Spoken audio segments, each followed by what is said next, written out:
ನಮಸ್ಕಾರ ಸ್ನೇಹಿತರೆ, ಇಂದು ನಾವು ಮಾರ್ಕೆಟಿಂಗ್ ಕುರಿತ ನಮ್ಮ 4 ವಿಡಿಯೋ ಸರಣಿಗಳಲ್ಲಿ ಮೊದಲನೆಯದಕ್ಕೆ ಧುಮುಕುತ್ತಿದ್ದೇವೆ.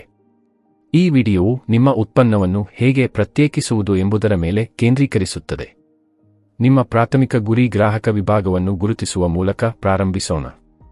ನೀವು ಯಾರಿಗೆ ಮಾರಾಟ ಮಾಡುತ್ತಿದ್ದೀರಿ ಎಂಬುದನ್ನು ತಿಳಿದುಕೊಳ್ಳುವುದು ನೀವು ಏನನ್ನು ಮಾರಾಟ ಮಾಡುತ್ತಿದ್ದೀರಿ ಎಂಬುದನ್ನು ತಿಳಿದುಕೊಳ್ಳುವಷ್ಟೇ ಮುಖ್ಯವಾಗಿದೆ. ಲಿಂಗ, ವಯಸ್ಸು, ಸ್ಥಳ, ಜೀವನಶೈಲಿ, ಆದಾಯದ ಮಟ್ಟ ಅಥವಾ ಅಂತಹುದೇ ಅಂಶಗಳಂತಹ ಮಾನದಂಡಗಳ ಆಧಾರದ ಮೇಲೆ ನಿಮ್ಮ ಪ್ರಾಥಮಿಕ ಗುರಿ ಗ್ರಾಹಕ ವಿಭಾಗವನ್ನು ವ್ಯಾಖ್ಯಾನಿಸಿ.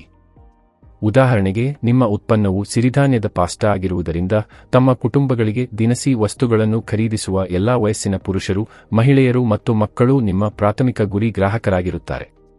ನಿಮ್ಮ ಗ್ರಾಹಕರ ಆದ್ಯತೆಗಳು ಮತ್ತು ಖರೀದಿ ಮಾಡುವ ನಡವಳಿಕೆಯನ್ನು ಸಂಪೂರ್ಣವಾಗಿ ಅರ್ಥಮಾಡಿಕೊಳ್ಳಲು ನಿಮ್ಮ ಗುರಿ ಮಾರುಕಟ್ಟೆಯ ಖರೀದಿ ನಿರ್ಧಾರಗಳನ್ನು ಪ್ರೇರೇಪಿಸುವ ಪ್ರಮುಖ ಗ್ರಾಹಕ ಅಂಶಗಳನ್ನು ನಾವು ಗುರುತಿಸಬೇಕಾಗಿದೆ. ನಿಮ್ಮ ಗುರಿ ಗ್ರಾಹಕರು ಪುರುಷರು, ಮಹಿಳೆಯರು ಮತ್ತು ಮಕ್ಕಳು ಎಲ್ಲಾ ವಯಸ್ಸಿನವರಾಗಿರುವುದರಿಂದ ಅವರು ಉತ್ತಮ ಗುಣಮಟ್ಟ, ಬಣ್ಣ, ವಿನ್ಯಾಸ, ಸ್ವಚ್ಛತೆ, ರುಚಿಗೆ ಆದ್ಯತೆ ನೀಡುತ್ತಾರೆ. ಹೆಚ್ಚುವರಿಯಾಗಿ ಅವರು ಬೆಲೆಗೆ ಆದ್ಯತೆ ನೀಡುತ್ತಾರೆ.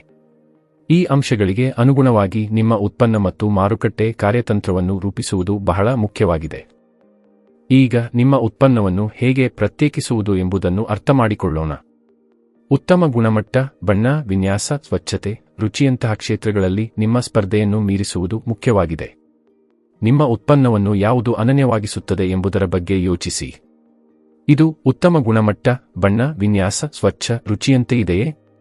ನೆನಪಿಡಿ, ವ್ಯತ್ಯಾಸವು ಕೇವಲ ಉತ್ಪನ್ನದ ಬಗ್ಗೆ ಮಾತ್ರವಲ್ಲ, ನಿಮ್ಮ ಗ್ರಾಹಕರಿಗೆ ನೀವು ಅದನ್ನು ಹೇಗೆ ಪ್ರಸ್ತುತಪಡಿಸುತ್ತೀರಿ ಎಂಬುದರ ಬಗ್ಗೆಯೂ ಆಗಿದೆ.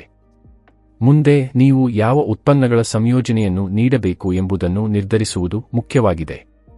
ಇದಕ್ಕೆ ಉತ್ತರಿಸಲು ನಿಮ್ಮ ಗುರಿ ಮಾರುಕಟ್ಟೆಯ ಆದ್ಯತೆಗಳು, ಅಗತ್ಯಗಳು ಮತ್ತು ನಡವಳಿಕೆಯನ್ನು ಪರಿಗಣಿಸಿ.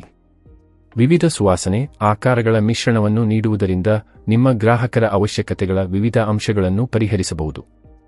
ಅಂತಿಮವಾಗಿ, ಪೂರ್ಣ ಪ್ರಮಾಣದ ಉಡಾವಣೆಯ ಮೊದಲು ನಿಮ್ಮ ಉತ್ಪನ್ನದ ಕಲ್ಪನೆಯನ್ನು ಪರಿಣಾಮಕಾರಿಯಾಗಿ ಪರೀಕ್ಷಿಸಲು ಮೂಲಮಾದರಿಯನ್ನು ಮೌಲ್ಯೀಕರಿಸುವುದು ಅತ್ಯಗತ್ಯ. ನಿಮ್ಮ ಪ್ರಾಥಮಿಕ ಗುರಿ ವಿಭಾಗದೊಂದಿಗಿನ ಚರ್ಚೆಗಳ ಮೂಲಕ ಅಥವಾ ನಿಮ್ಮ ಉತ್ಪನ್ನವನ್ನು ಪರಿಶೀಲಿಸಲು ಸ್ನೇಹಿತರ ಗುಂಪನ್ನು ಕೇಳುವ ಮೂಲಕ ಇದನ್ನು ಮಾಡಬಹುದು. ಕುಟುಂಬದ ಎಲ್ಲಾ ವಯಸ್ಸಿನ ಪುರುಷರು, ಮಹಿಳೆಯರು ಮತ್ತು ಮಕ್ಕಳಿಂದ ನಿಮ್ಮ ಉತ್ಪನ್ನವನ್ನು ಪರಿಷ್ಕರಿಸಲು ಅನೇಕ ಬಾರಿ ಪ್ರತಿಕ್ರಿಯೆಯನ್ನು ಸಂಗ್ರಹಿಸಿ. All the best. ವ್ಯಾಪಾರ್ ಕೋಚ್ ಚಾನೆಲ್ಗೆ ಚಂದಾದಾರರಾಗಿ.